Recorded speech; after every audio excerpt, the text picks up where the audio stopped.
Hello, this is U.S. Immigration Attorney Sharifa Tharpe. I'm here live to take your U.S. immigration related questions. Go ahead and put your questions in the comments now so that I can answer your questions. Today, I really want to focus on your questions, but I did want to answer one question that comes up very often, especially in the consultations. And that is, okay, you've overstayed your visa. Can an employer then apply for your work permit? The short answer to that is no. Thank you so much. I appreciate the compliments. Thanks so much. Yes, today is a good, energizing day for me. So thank you for bringing more sunshine to me with those compliments. Uh, so the short answer is no, an employer cannot get your work permit for you after you've overstayed. My next response to this is usually if an employer has promised you a work permit after you've overstayed, or they caused you to overstay while promising you a work permit and they put you to work for them, then this might be fraud and you may be the victim of trafficking by fraud. We just got an approval for one of our clients based on this one promise alone. The, my client was here, my client was willing to leave the country, but was told by the employer that, hey, if you stay, come work for me, guess what? I'll get your papers and it's all legal. Get the papers, legal, everything. And when it came down to it, when it came down to applying, the employer acted as if they never knew what that promise was, that they never said that.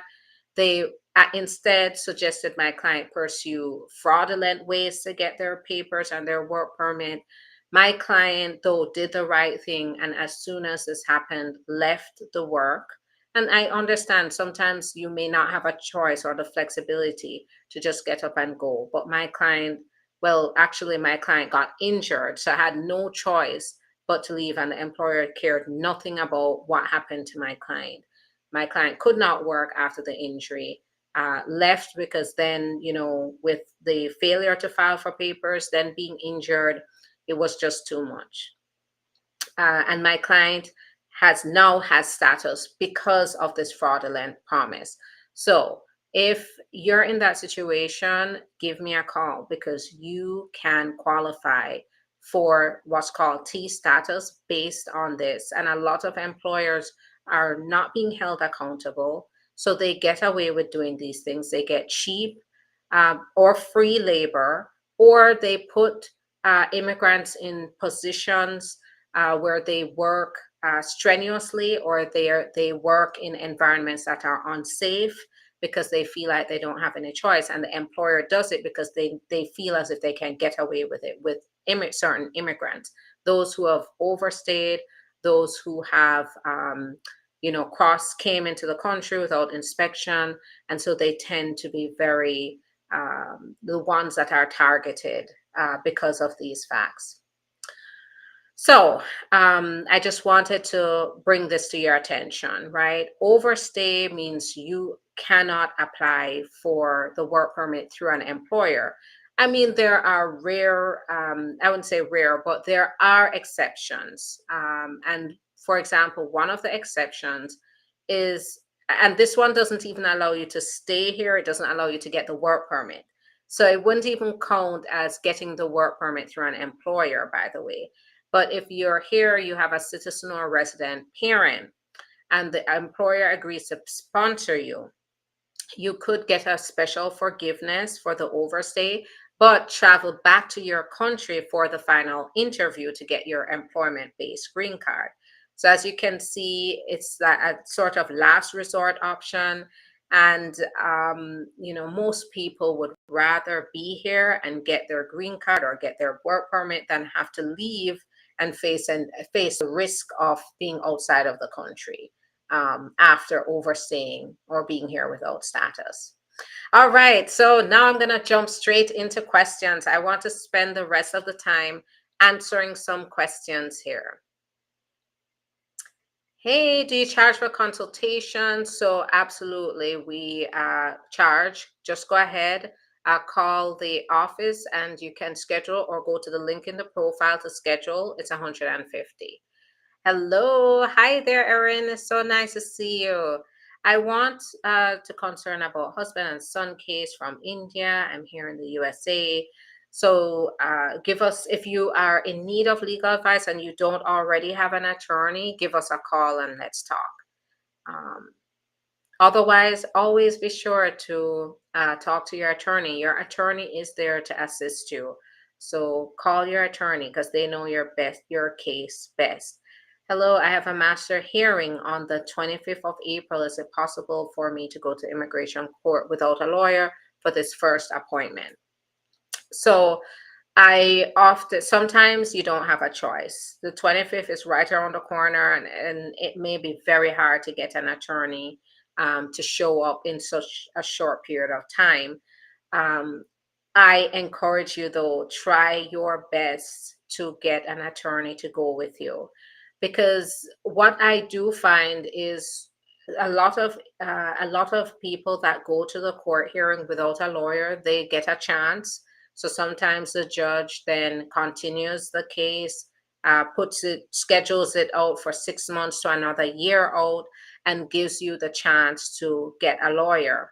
The judge sometimes will say, "Listen, if you don't come back with a lawyer, we're going to move forward with your case," and that can lead to bad consequences for you without having a lawyer, because a lawyer knows how to navigate the court proceedings and what best to bring forth to the court regarding your defenses to deportation.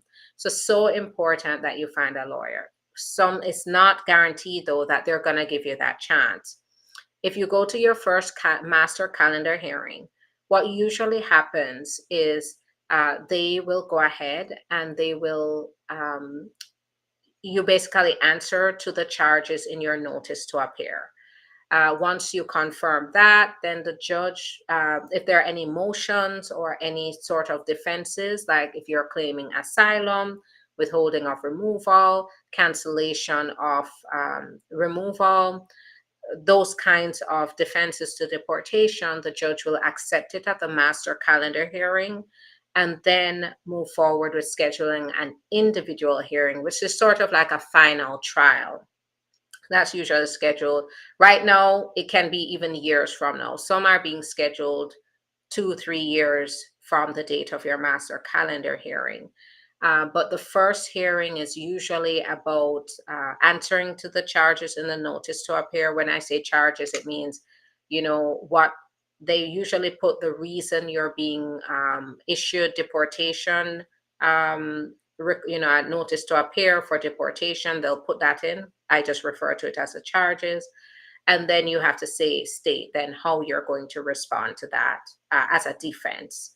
So get an attorney, but if you can't, you'd have to go. Don't miss your court hearing, because if you miss your court hearing, they can deport you in your absence, which is very bad. Or you can miss out on some important aspects of your case. If you don't have any choice at all, go and see if you're able to get a chance to get an attorney. Stating your efforts to get an attorney. My sister's husband hit her and she wanted to move out and leave him, but she only have a work permit. What's her best option? So if this husband is a U.S. citizen or a legal permanent resident, VAWA. That's going to be the best option here. And me and my team, we're good at that. So give us a call. We'll take good care of her. So let's start with a consultation, make sure she qualifies for VAWA, and get going. Can you get now, one thing I want to say, why it's important here. So it says she only has a work permit. With the VAWA, she can transfer her case from the marriage-based process to VAWA, meaning her work permit will stay valid, everything will stay valid, and she doesn't have to worry about it being revoked or terminated, and her case can move forward to the green card. So she can just transfer from one process to the other instead of having to start all over again. So that's why it's important to jump on it now. Can you get a work authorization before a prima facie? So yes, that's possible. It's not common because a prima facie is usually issued anywhere from 3 to 6 months after they've done a review after filing, but it's possible. Does my credibility and employment industry is heavily regulated and monitored have any impact on whether boyfriend can visit from another country? I believe his chances of being approved are low. So no, especially seeing that this is not even a marriage, but it's down to your boyfriend getting a visa is really down to his qualifications and not yours. Are unmarried over 21-year-old stepchildren eligible for a petition? It depends. If you married the stepchild's parent before that stepchild turned 18, you can petition for them, but it's still going to be a 5 to 7 year process. If that marriage took place before their 18, after their 18th birthday, then no, you would not be able to qualify to petition for them as step parents. And even if you did, they're 21 or over, so it will be a long process. And overstaying would put a bigger wrench in the process. Why is that the only way to get a PR is to marry an American citizen? If you don't have a family here, you got here with a student visa, you want to stay after school. So I understand your frustration, but this is a misconception. The marriage to a U.S. citizen is not the only way to get your permanent residence. It's a more common way, but it's not the only way. Of course, with every single type path to permanent residence, which is a green card, you have to qualify for something. And to be able to qualify for other ways, you just have to qualify. And it depends on what your particular circumstances are. So, in your case, if you are here with a student visa and you want to stay after school, then some people, because they think that marriage is the only way, they may look for a spouse. They may spend a lot of time looking for a spouse because they think that's the only way. In your case, when you have a student visa, you can put your efforts into finding an employer who's maybe recruiting, who is willing or known for petitioning for students out of the program that you're coming out of. As a law firm, we don't do placements, but that's just one of the ways you can do it through an employer. It doesn't always have to be through marriage. What if the marriage is real, but the applicant name is not on any bill? Then you're going to have to find, when you're married, I believe when you're married, you are going to have something to show that you are in a meaningful marriage. When I am representing my clients, I've never had a problem with this because when my clients are in a meaningful marriage, they've never had to look for, um, you know, had a problem pulling documents that shows their marriage, shows that they're building a life together and a future together. So bills are not the only type of evidence to show, right? If you don't have joint bills, but you have a joint bank account, maybe you have a joint lease, maybe you have friends and family that know are involved, have a good relationship with you and your spouse. All of these count as well. Maybe you have phone records. Maybe you have a joint phone bill. Maybe you have, other on even non-conventional types of evidence. Say you travel a lot together, so you have itineraries with your names on the itineraries, plane tickets, traveling in around the country. So it just depends on the marriage, but there's always going to be something that you can show that you're building a meaningful marriage together. So bills, not the only thing. My son turned 17 today. His aunt took him to the States from he was 12, but no papers as yet. What should I do because she doesn't talk to me anymore? So if in this case, there are a number of options here. If your son is 17, the aunt took him. Is in some cases I've seen where this, I'm not saying that's the case here, but I've seen where the aunt mistreats the child, puts them to work, doesn't follow through on promises, and maybe the motive was to get them there to watch the younger kids or to do work around the house or errands around the house, then that could be a form of labor trafficking. If at the same time you gave custody of your son to your sibling, then that could result in what's called SIJS, whereas your son is a special immigrant and can get status and a path to green card that way. So it just depends on what the situation is. That's where it's so important to schedule time to speak. I don't know if your son is in distress, but let's talk to find out what the situation is. I'm 43 this year, and I found out when my father died in 2022 that my petition was approved and nothing more was done. What are my options? I have siblings there. So there is, now it depends on when the approval happened. If the approval happened before your father passed, then there's what's called, usually the petition um, is no longer valid after the death of a petitioner. However, there are instances where they can do humanitarian reinstatement if the if the approval was before the death, and there is someone else that's willing to step in to do the financial affidavit. But to determine whether that would work in your case, because this is very discretionary, we have to find out more facts from you. Is it possible for the U.S. citizen mother to file for her adult son and granddaughter who have overstayed? Um, you can petition, but it's not going to be a process where your son is going to have a straightforward, very short, painless process.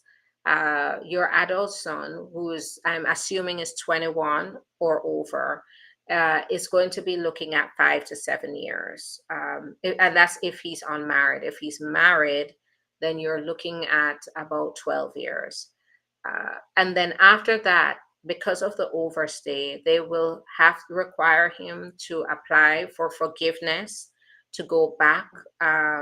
If that forgiveness is granted for the overstay, then to do the final interview at the embassy in his country. So it's not an immediate solution. It's definitely not a fast solution, but it is a last resort solution. What I do say is if there's nothing, no other option, then still create this option for your son and have it as a plan B in case nothing else comes up. Maybe in 5 to 7 years, that could be the option if nothing else materializes. I'm in Philadelphia. How can I get in touch with you? We are a phone call away. So if you call the number 561, I'm going to go ahead and I'm going to put my number in the comments. So 561-405-4889.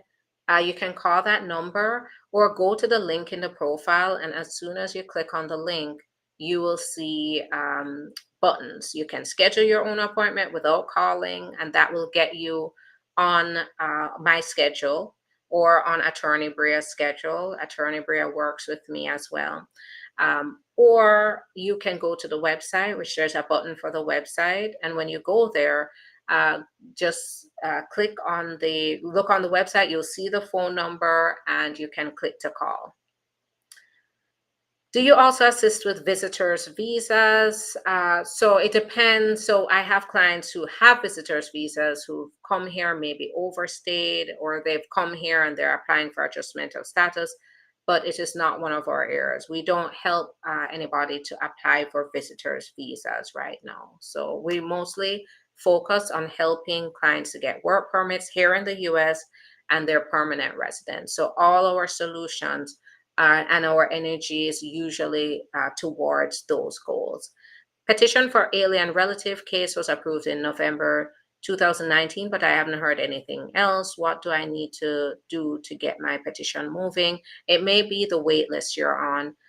Some wait lists right now are 5 to 7 years. And I have a feeling you might be on that wait list. It's where you're waiting for your priority date to become current. If you look at the petition, you'll see the priority date. And then you have to look at the national interest waiver to be able to sorry, not national interest waiver. You have to look at the visa bulletin to be able to see when your date, how long it's gonna take you.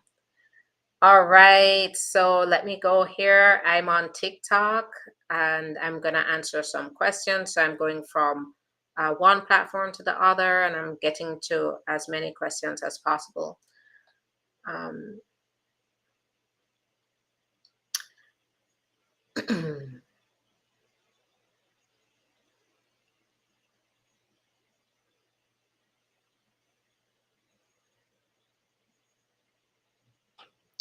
I'm U.S. citizen. I applied for I-130 for my wife 12 months ago, and the case is not moving. It's something wrong. So I wouldn't be able to know if anything is wrong. However, what I would say is it is taking about 9 to 12 months. After getting documentarily qualified by NVC, when will I get my interview scheduled in Jerusalem?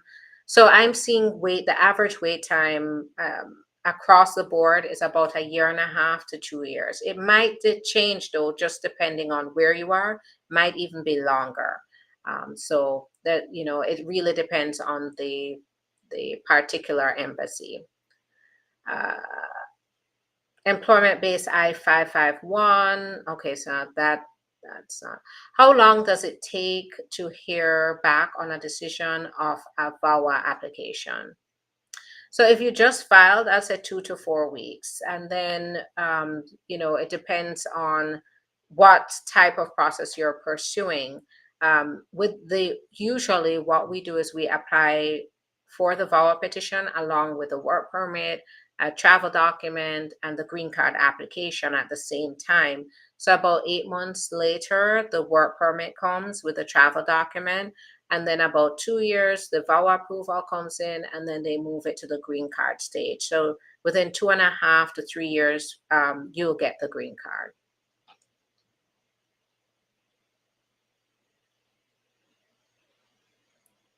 Where are you located? So we're in Boca Raton, Florida. We're also located in Delray Beach, Florida.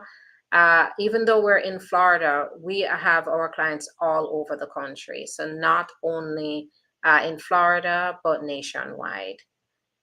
My sister is doing a DACA trip to Mexico. It's a group study. Are these real? So yes, so DACA, as long as they applied for the travel advance parole, have to make sure DACA does not, if she leaves the country and has DACA but does not have the permission to travel, she can find herself stuck. But if she has advanced parole, she's fine. If my F1 visa expired, but I am not done with my program, my I-20 is still valid. So yes, so now the I-20 doesn't give you immigration status, and it depends on the facts here. So I'd have to understand what's going on to be able to advise. After your 180 countdown, how soon can I put in application for a work permit? So after 150 days, then you can apply. And then at the 180-day mark, which is 30 days after 150, you can get the work permit. How long after VAWA with domestic violence application does it get approved? So it gets approved about 2.5 years later. However, one of the best things about VAWA is that it allows my clients to apply for a work permit in most cases before the approval. So at around the 8-month mark after filing, they get their work permit, which is 5 years right now, and their travel document, and then they can wait in a more secure spot, being able to work and being able to do things for themselves. They would be able to wait with that work permit until the VAWA can be approved and it moves on to the green card. Can someone who came illegally and has been petitioned for 11 years get a work permit? So I'm not sure what this means, what has been petitioned. So being petitioned, meaning somebody applied for you to get your papers, is not going to allow you to get the work permit alone. You have to qualify and some other way. You have to be, let's see, you have to be within a year to claim asylum. So with the asylum, you have to make sure that when you're applying, that you apply within 1 year of your entry. You should not be applying after 1 year, because that means you'll get denied for a late filing.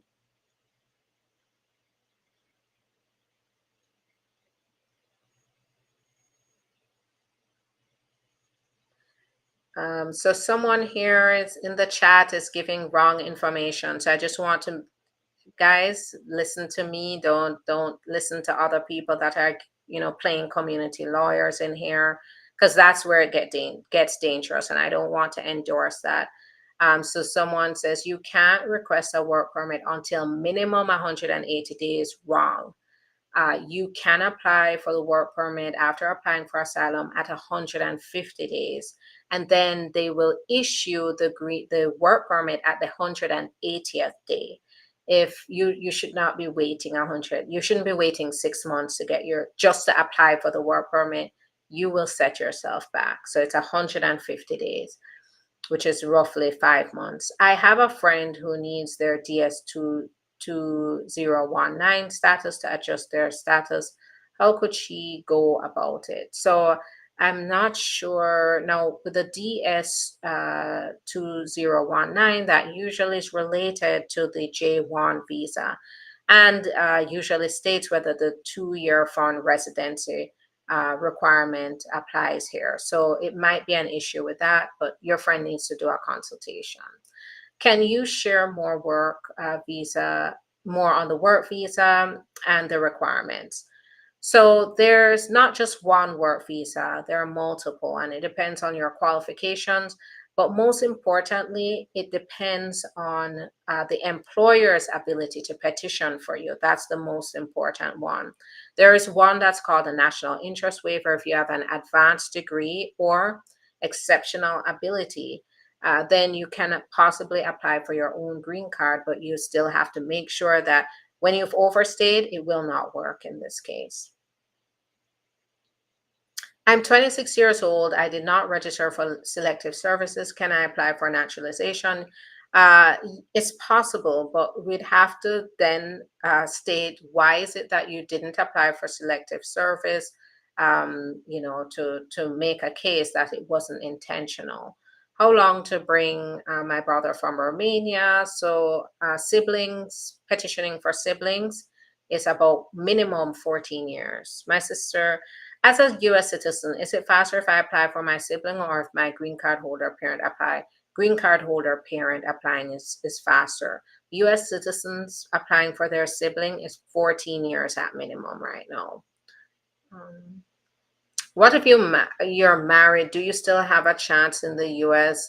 Yes, because marriage is not the only way to get your green card, but it depends on how you qualify. How long does it take for VAWA with DV to get approved? So I'd say 2.5 years. Thanks for the follow. Thanks, I appreciate it. How to apply for my mom green card? She's living out of the country. Be a US citizen and be age 21 or older. That's how you can apply for your parent to get their permanent residence. I'm in the US on B1, B2. Can my daughter, who is a citizen, adjust my status? Your daughter has to be 21 or older and a US citizen to then apply for your green card. So yeah, it's possible. But make sure you schedule an appointment. That's going to be very important. As a US citizen, is it faster if I apply for? So I answered that. What about if the immigration judge require a police report, but I don't have it for asylum? So this is where you need to, this is more of a strategy question, and it's important to speak to your attorney about that to be able to figure out solutions or alternatives. Can you file a divorce in the US if you were married in Jamaica? I've seen, I've seen clients. I'm not personally involved in my clients' divorces, but I have gotten divorce decrees of my clients whose spouses live in another country. I've been a VAWA work permit for 10 years with 9 undocumented entries. Can I apply for green card? Schedule an appointment. This here 9 undocumented entries is it can, if it's what I'm thinking about, it can lead to a permanent bar, and you will need to make a good argument as to why they should forgive those undocumented or unlawful entries into the US. There may be waivers available, but it's really fact based. The waivers are available based on if you can show that your interest was related to the abuse or mistreatment, then they may forgive it in that instance. Can I apply for naturalization while waiting on my conditional green card to be removed? Yes, you can. And what sometimes happens is they'll schedule the interview for both the citizenship and the marriage, the green card renewal at the same time. Then they will put you through first the green card process. If they approve you there, then they move into the citizenship, and then you could walk out a US citizen or walk out with your scheduled swearing in ceremony. So it's possible, but they will not grant the citizenship, of course, until you get approved for the green card, and this might be removal of conditions. How long is it taking I-485 taking for them to make decision presently if you're married? So my cases are taking under a year. So I would say average is 10 months. My shortest is 5 months so far. So when doing marriage-based green card, do you have to pay for court fees? So I'm not sure. Marriage-based green card does not require payment of any court fees. I don't know if you have a particular concern, though. You need to talk to an attorney, and we're here for you. Go click on the link, schedule your appointment, and we can talk about that. All right, I have 1 minute before I have to head out. I'm going to answer some questions on YouTube quickly. My spouse, green card holder, we have been married 25 years and 3 kids. Can I apply for VAWA so he get problem or do? So I'm not sure. In reality, it has been only psychological violence and shouting words, but not blows. So it doesn't matter if you're being verbally, emotionally abused, this still qualifies. So give us a call. Let's hear what you have to say. It doesn't matter how long you've been with your spouse. What matters here is that you're going through that situation. I've approved VAWA, waiting for green card interview. Because my VAWA approved, so after marrying, can I file for my spouse U visa? All documents ready except marriage certificate. So it's, you have 2 different things going on here. So the U visa, I'm not sure what's going on. Definitely schedule an appointment and let's talk. Overstayed E3 visa by 8 years with 2 children, 25 and 15. Now, can you help? Schedule an appointment. Let's talk because I have to get into a lot more detail about what happened here along the way to see if any of those alternative options can fit your needs. I originally came to the US for a master's and overstayed during COVID for more than 180 days, but got TPS. Can an employer sponsor me? So this one is a tricky question. So they did change the policies, and I would have to check the change in their policies because I know they did. I just have to look back at my records and look back at the publications that I have available to me. If you have TPS, though, it may be possible. If you overstayed and you accrued unlawful presence, there may be an issue. But this definitely calls for a consultation, because it's going to take a lot more to review your qualifications. But I can't say you don't qualify at all. You may very well qualify depending on the changes or policies they have right now. Good afternoon, attorney. Please, can you approve good moral character if you have a criminal record? Yes, you can. How to apply emergency travel document? Go to the USCIS account. I believe go to tools, and there's an appointment. There's a section that refers you to, I believe, make appointments or make changes. Go to the tools, use the tools, and it will get you to the emergency travel document request. My son came to the US when he was 4 years old, tourist visa. He stayed over his tourist visa. He's 15 years old now. He has continuously stayed in the US for 11 years. Any option? Give us a call. This detail, believe it or not, is still far too little for me to be able to say if any options. When I'm in the consultations, I go through about 20 different options. And I have to ask questions to determine whether one of those will fit. So this is where the consultation is very important. Can someone with a pending I-751 invite one's parent on a visitor's visa? Yes, it's possible. You're still a green card holder, but keep in mind those visitors are not going to get their those parents are not going to get their visitor's visa just by your invitation letter. They have to individually prove that they qualify for the visitor's visa themselves. All right, I have to head out. Thanks so much, everyone. Please save your questions for next time I'm on. Right now, we're very busy at the law firm, and we're getting our clients situated, making sure that our team is organized. So my usual schedule has not been steady, but I do try to spend at least three days a week, and I'm aiming to get back to the 5 days a week on here. So what you can do is follow me, subscribe, and then as soon as you see me come on, hop on with me and ask your questions, and I'll get to answering it. When can I book my consultation? Will I speak with you? Yes, you'll have the option. Go to the link in the profile on Instagram right now. You'll see me, so Attorney Sharifa, and you'll see Attorney Bria. You can choose. You can choose based on your availability or who you want to talk to. All right, our schedules are filling up, by the way. So if you want to talk, let's get to it now, okay? Go to my schedule, book, and you'll get on my calendar. You'll get on Attorney Bria's calendar right away, so you know you save your spot. Have a great day, everyone. Thanks so much. Bye-bye.